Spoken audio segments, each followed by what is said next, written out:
습니다. 내가 여호와 앞에 진실하게 행동했습니다. 내가 아직 부족함이 없나 주께서 흔들어 보시옵소서. 주님의 인자하심을 내가 보았습니다. 저는 헛된 것을 따르지 아니하고 간사한 자와 함께하지 아니하겠습니다. 악한 자들을 싫어하며 같이 일하지 않겠습니다. 내가 깨끗한 마음가짐으로 주 앞에 나가며 주님의 놀라운 일을 알리며 감사하겠습니다. 주께서 계신 성전을 사모하며 주의 영광을 사랑합니다. 저를 구원하소서. 악한 자들은 여전히 악을 행하며 뇌물을 받고 있습니다. 주여, 저의 기도 위에 함께 하시니 많은 사람 앞에서 여호와를 찬송하겠습니다. 이렇게 해석할 수 있습니다. 우리가 이 시를 쓴 다윗을 생각하면 바로 골리앗 장군이 생각납니다. 그래서 다윗 하면은 아주 용감한 청년 또는 용감한 소년 장군, 이런 이미지가 떠오르고 용맹하고 아주 강인한 소년으로 먼저 기억이 됩니다. 그런데 참으로 우리가 아이러니한 것은 오늘 읽어보듯이 오히려 다윗이 많이 오히려 두려워하며 염려하며 하나님을 바라보는 모습을 우리가 볼 수 있습니다. 다윗이 그 청소년 시절에 골리앗 앞에 나갈 때 이스라엘과 블레셋 군대가 마주쳐서 이렇게 대항호를 이루고 있고, 그쪽에 3m 되는 골리앗, 이쪽에 1.7m 정도 되는 절반뿐이 안 되는 다윗, 이렇게 이제 단 둘이서 대결을 해서 이기는 자가 전체를 다 죽이는 것으로 그렇게 이제 결단을 하고 싸움을 하고자 하는데, 이스라엘 사람들이 너무 놀래가지고 상대가 크니까 소리도 크고 하니까 아무도 나가는 사람이 없어요. 그때 형들의 아버지 심부름을 왔던 다윗이 보고 흥분을 하죠. 이스라엘 백성, 이 할례 보지 못한 백성들이 감히 하나님의 군대를 모욕한다고 하면서 다윗이 혼자 나아가는데, 그때 당시 다윗의 형들도 다윗을 너가 뭘 한다고 그러냐 전쟁을 해본 적도 없고 구경하러 왔지, 양은 못 이고 두고 지금 여기 왔느냐 뭐라고 했어요. 다른 사람들은 너가 어떻게 저 사람이 평생 장군으로 살아왔는데 이길 수 있느냐. 그러면 결국 다윗은 전체 블레셋 사람들과 또 이 이스라엘 사람들 한 명도 밀어주는 사람이 없이 혼자서 전체 사람들을 대하는 거나 마찬가지 상황이었어요. 그럼에도 불구하고 다윗이 뭐라고 얘기했냐면, 골리앗을 향하여 너는 칼과 창과 단창으로 나와라. 나는 만군의 여호와의 이름으로 네게 나아갔다 라고 나아갔어요. 너는 칼과 창과 단창으로 온갖 무기를 가지고 그 큰 책에게 무장을 하고 나와서 한 방에 보내려고 하나, 다윗은 아무것도 없이 뭘로 나간다고요? 여호와의 만군의 여호와의 이름으로, 여호와의 이름 하나 가지고 전쟁하러 장수에게 나간다는 거예요. 이게 전쟁이 아니죠, 사실은. 그렇지 않겠어요? 칼도 아무것도 무기가 없는데, 그 전쟁을 지금 모든 사람들이 쳐다보고 있는 거예요. 그때 다윗이 돌멩이 하나로 단 한 번에 그것도 머리를 뽀개가지고 쫓아가서 칼로 골리앗 장군의 칼을 뺏어가지고 머리를 잘라가지고 들고 옵니다. 놀랐죠? 그 용맹했던 장군이 지금 이 시를 썼는데 매우 연약한 시를 쓰고 있습니다. 왜 그렇게 연약해졌을까요? 다윗이 이제 왕도 되고 주변에 많은 신하들도 있고 장군들도 있는데 왜 다윗이 이렇게 약해졌을까요? 그것은 세상을 이만큼 살아보니 수많은 사람을 겪어보니 많은 시간 동안 가족과 함께 지내다 보니 신하들이 나를 속이고 또 자식들이 아빠를 죽이겠다고 칼 들고 쫓아다니고 왕위를 빼앗기고 이러한 일을 다 겪어보니 무엇보다도 내 자신이 내 자신을 다스리지 못해서 내 장군의 아내를 내가 빼앗고 이런 일을 스스로 겪다 보니 내 자신이 내 자신을 통제할 수 없고 아무것도 내가 나 자신을 이겨낼 수 없다는 사실을 깨달아서 나중에는 내 자신이 매우 하나님 앞에서 적은 사람으로 느껴지는 거예요. 내 스스로 할 수 있는 게 아무것도 없다는 사실을 나중에 깨닫게 된 거예요. 내가 모든 것을 할 수 있다라고 생각할 때는 왕이 처음 되었을 때, 누렸을 때인데 모든 사람과 적군과 자식들을 지켜보고 또 내 자신이 다른 사람 다 모든 걸 누릴 수 있었을 때 내 자신을 바라보니 내가 할 수 있는 것이 아무것도 없다는 사실을 뒤늦게 깨닫고 내가 하나님을 떠나서는 아무것도 할 수 없는 사람이라는 사실을 뒤늦게 깨닫고 돌아온 사람이 다윗입니다. 우리는 그래서 눈물로 침상을 적셨던 그 다윗을 생각하고 그 심정을 헤아려 볼 필요가 있습니다. 사울 왕에게 쫓겨다니고 자식들한테 그 칼을 피해서 도망다니고 했을 때 주여 차라리 나를 목동으로 놔두시지 왜 이곳에 와서 이렇게 힘든 삶을 살게 하십니까? 이러한 생각하며 도망다니지 않았겠어요? 지금 칼이 날아다니는 그리고 자기가 밤에 밤길을 피해 다니는 그러한 상황에서 그런 생각이 들지 않겠습니까? 그 부모들도 다윗이 막내인데도 그렇게 챙기지 않았어요. 그래서 사랑을 많이 받지 못해서 이제 자기 옆에 아무도 도울 우군이 없는 거예요. 왕이 되었을 때에도 쫓겨났으니까 아무런 우군이 도울 사람이 하나도 없는 거예요. 그때는 하나님이라도 내가 든든히 믿고 청소년 때 여호와의 이름으로 나갑니다 했는데 그렇게 큰 죄를 내 스스로 짓고 나니까 이제 마음이 굉장히 약해진 거예요. 인간의 모습을 보게 된 거예요. 그래서 대우각성하고 하나님 앞에 서서 그 후로는 더욱더 하나님을 붙들고 살아가게 됩니다. 그래서 사람도 알고 세상도 알고 이제 가족도 알면서 연약한 마음으로 다시 하나님 앞에 나와서 전적으로 하나님께 매달리면서 하나님께 물어보는 거예요. 주님, 내가 완전하게 하려고 노력했습니다. 아직도 부족합니까? 주님, 나를 좀 한번 흔들어 보세요. 그래서 부족한 것이 있으면 채워주세요. 이렇게 정말 앞에 있는 아버지처럼 하나님 앞에 매달리는 다윗을 우리가 여기서 볼 수가 있습니다. 그리고 나의 모든 적들은 이렇게 정말 나를 호시탐탐 노리고 있다. 다윗의 적들이 오늘날 우리의 적이 있을 텐데 오늘날 우리의 적은 바로 그런 것들이에요. 우리로 하여금 주님을 떠나서 살게 만드는 것들. 시편 1편 1절과 2절에서는 그렇게 말하죠.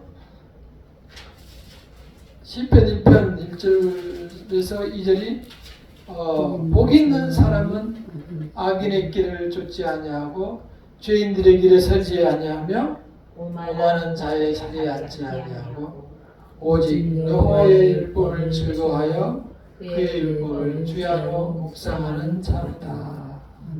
여기서 보면은 복 있는 사람은 악인들의 길을 따르지 아니하고 오만한 죄인들의 길에 서지 아니하고 오만한 자들의 자리에 앉지 않다.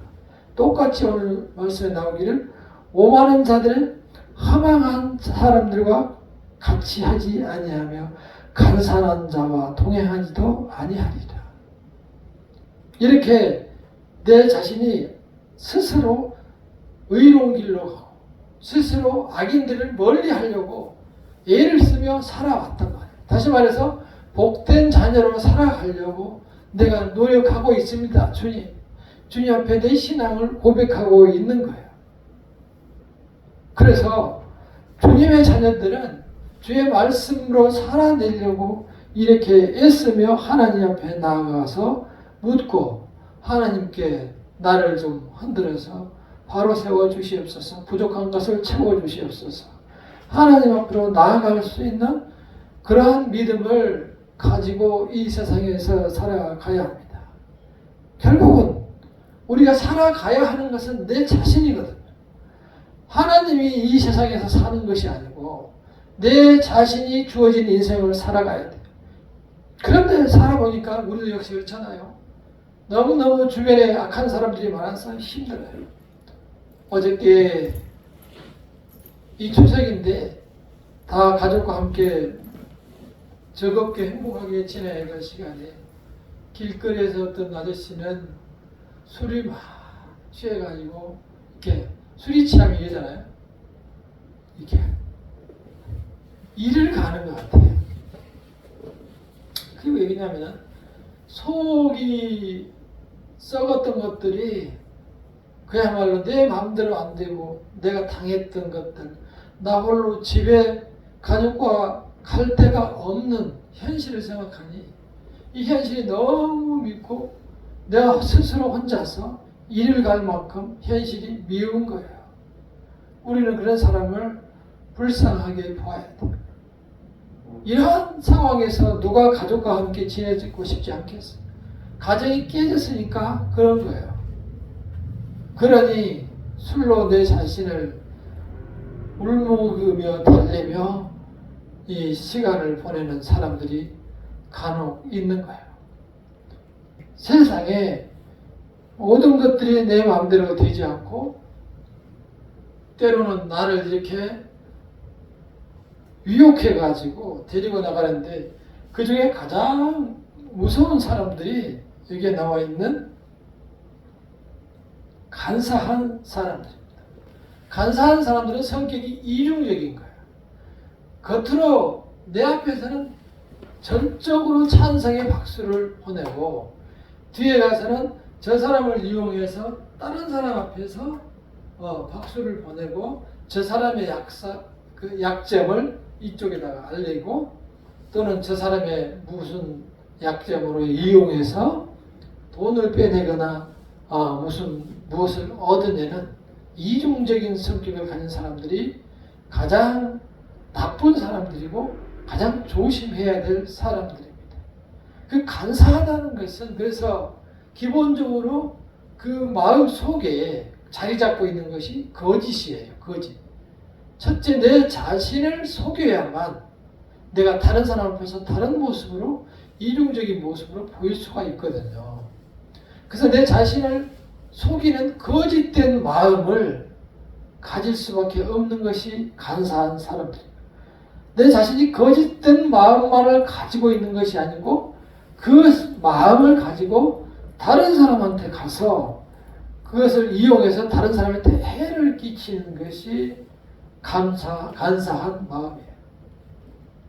직장 다니는 사람들이 가장 많이 보는 게 뭐냐면은 그 간사한 사람들이 이렇게 막 승진하고 그럴 때에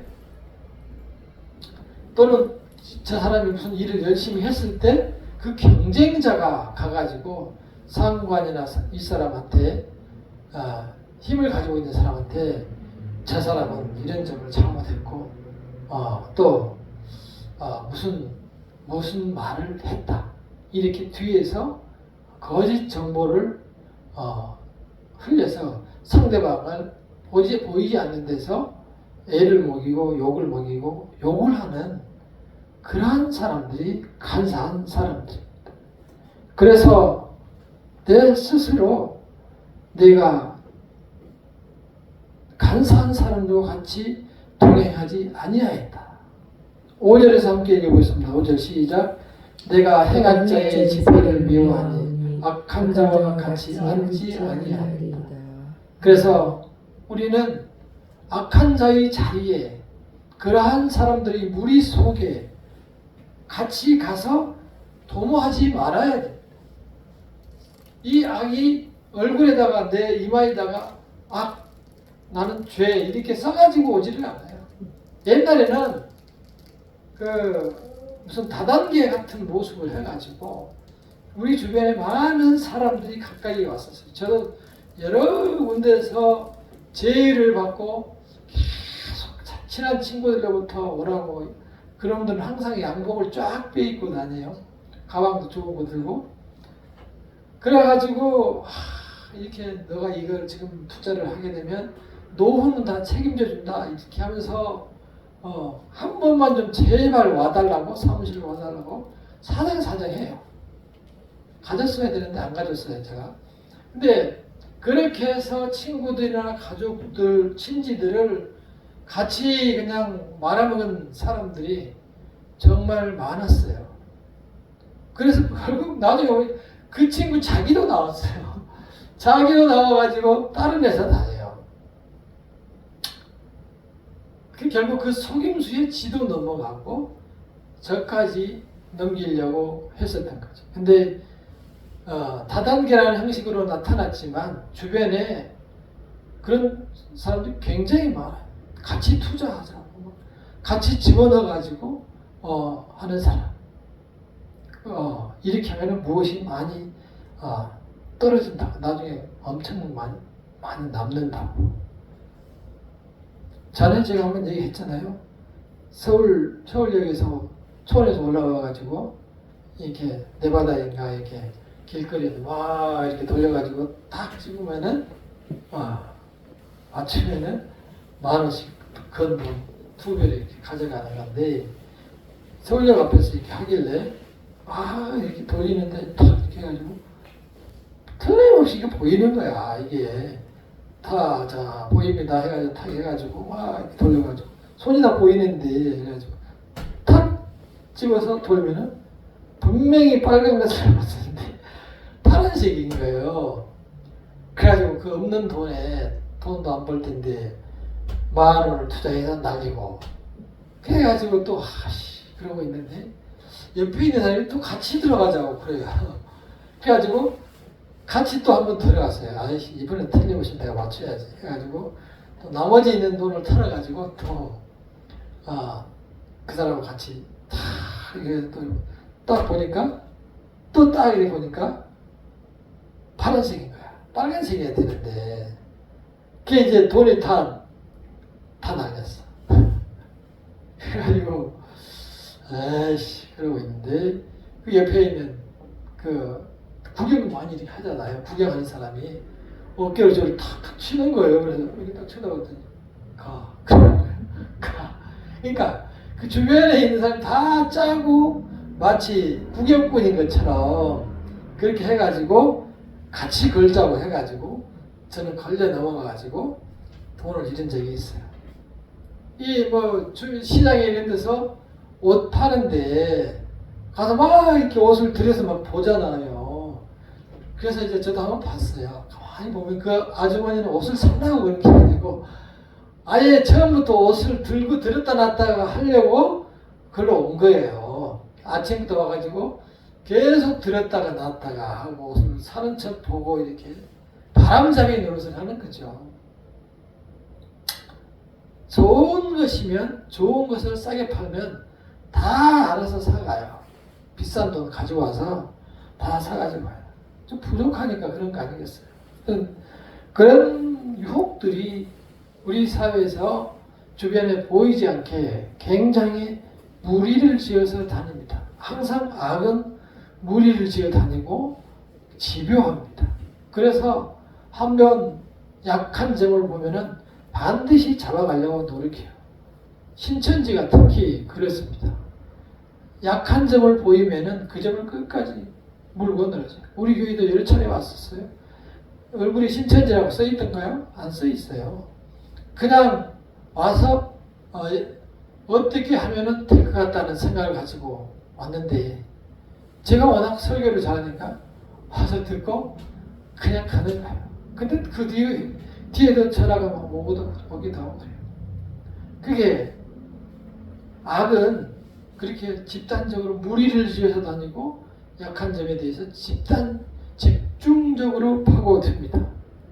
우리는 그런 때를 대비해서 오늘 다윗의 고백처럼 내가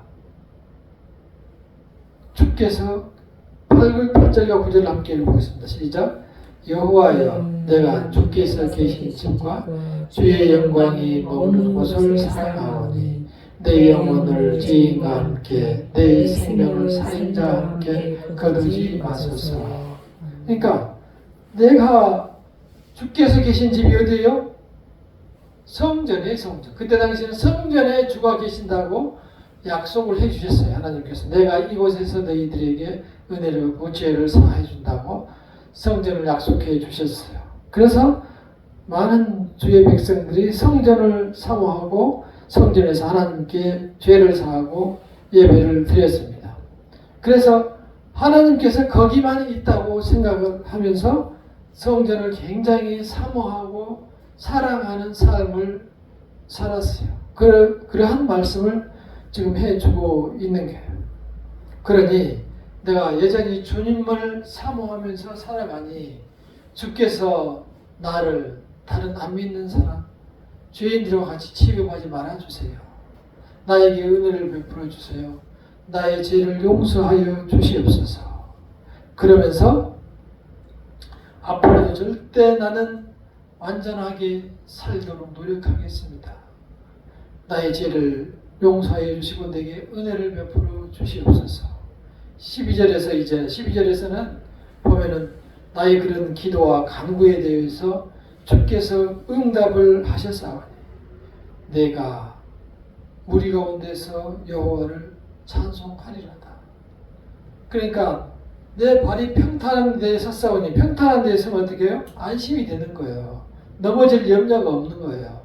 주님을 의지하고 주께서 도와주신다면 내가 두려울 일이 염려할 일이 하나도 없는 거예요. 그래서 내가 내 발이 평탄한 데에 이제 섰사오니 많은 사람들 앞에서 나는 여호와를 찬양하겠습니다. 이러한 고백을 하고 있는 것입니다. 이 다윗과 같이 훌륭한 하나님의 선택받은 사람들도 이렇게 세상의 파도와 유혹에 넘어가서 내 자신이 쓰러지고 넘어지고 칼로 베임을 당하고 상처를 입고 해서 연약해진 모습을 볼 수가 있습니다. 우리들이 이 유혹이 많은 세상에서 분별하기 어려운 세상에서 다 좋은 것이 좋다고 하고 화려한 것이 좋은 거라고 하고요. 큰 것이 좋은 거라고 하고 그렇게만 말하고 진정으로 하나님께서 계신 곳에 대한 관심은 거의 없어요. 그래서 우리 성도들께서 중요한 것은 이러한 혼란 속에서 다윗처럼 더욱 한두 발 더 가까이 하나님께로 나아가는 거예요. 하나님을 나의 아버지로 꽉 붙잡는 거예요. 그리고 어려울 때마다 하나님께 한 발 더 나아가서 기도하고 하나님께 요청하면 나에게 위로를 주시고 정말 내가 부족하더라도 나에게 평탄한 길을 허락하시는 하나님이세요. 우리가 그러한 결단이 그러한 믿음이 부족한 것이죠. 그래서 올해는 연초부터 우리 자신들이 결단해서 나는 하나님의 자녀이다. 구원을 이미 받은 사람이다. 선택받은 백성이다. 그러한 생각으로 이 세상을 살아가시고 아무리 큰 파도가 올지라도 거기에 파도에 휩쓸리지 않는 주님의 귀한 구별된 성도들이 되시기를 간절히 축원합니다. 기도하겠습니다.